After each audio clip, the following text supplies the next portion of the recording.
Стојановска, колку дечиња има кои што доаѓаат и добиваат третмани или пак сакаат да одат во градинка и нивните родители поради аутизмот мораат да ги донесат првен кај вас за да направите едукација и процените и ги воведете во редовното одење во градинка. Вака, во моментов во градинката дефектолошки третман посетуваат некаде околу 61 дете. Меѓутоа, според наша проценка на специјалните едукатори и рехабилитатори, 13 од нив покажуваат одредени елементи на аутизам, а кај 2 дечиња е веќе поставена дијагнозата аутизам. Каков е процесот на работа? Што се случува? Што вие работите со овие дечиња? Кога ќе забележат колегите дека има одредени отстапувања или кога ќе дојде родителот да побара некаков совет од нас, најпрво правиме обсервација на детето, ги гледаме кои се неговите можности, способности и потреби и врз основ на тоа правиме и врз основ на програмата за ран детски развој правиме индивидуална програма според која што работиме за надминување на одредени состојби кои што се појавиле кај детето со цел негово понатамошно вклучување во нормалниот живот. Значи со секое детенце работиме индивидуално според неговите потреби и можности. Колку е тоа во часови, во денови? Дали тоа е работа која што е секојдневна или пак е со закажување на термини? Како се движат тие проценки? Во градинката сме 20 специјални едукатори и рехабилитатори, поделени со објектите. За жал бројката е премногу голема. Најдобро би било кога децата би можеле секојдневно да бидат опфатени, меѓутоа третманите кои што во моментов ги добиваат се 2 пати во неделата по половина час, заради тоа што сакаме сите деца да бидат опфатени и секој да го добие истото место кое што му е потребно.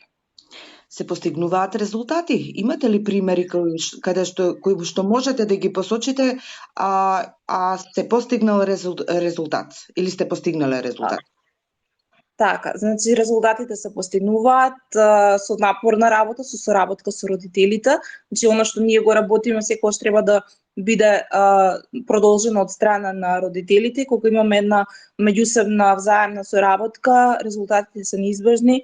Имаме случаи каде што еве ќе земаме едно детенце кој што во моментот кога дојде кај мене на обсервација наликуваше на аутизам, меѓутоа се испостави дека станува збор за псевдоаутизам кој што понатаму со тек на работата најпрво започна со индивидуален третман, кај мене доаѓаше некаде околу 15 на минути, па зголемивме на половина час, за веќе после година и пол постепено да го вклучиме во група заедно со останатите дечиња. Најпрво беше по час, час и половина, остануваше до пред спиење извесен период, а сега детето е вклучено во целодневна програма, како што се сите останати, значи останува и со спиење, исто како и сите останати деца. Чувствувате ли дека родителите се доволно едуцирани и повеќе проблемот кој што го имаат со своите дечиња кога е аутизмот во прашање дека не е табу тема, дека се послободни и дека доаѓаат или се уште постојат бариери кои што треба да се уриваат?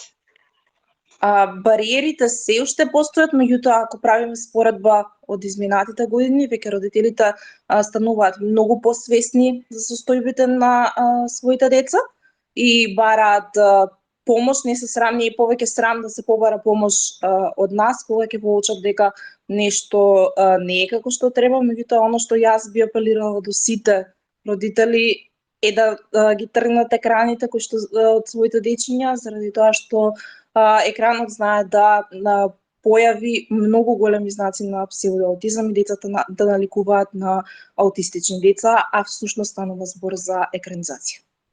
Значи тоа се претпоставува мобилните телефони?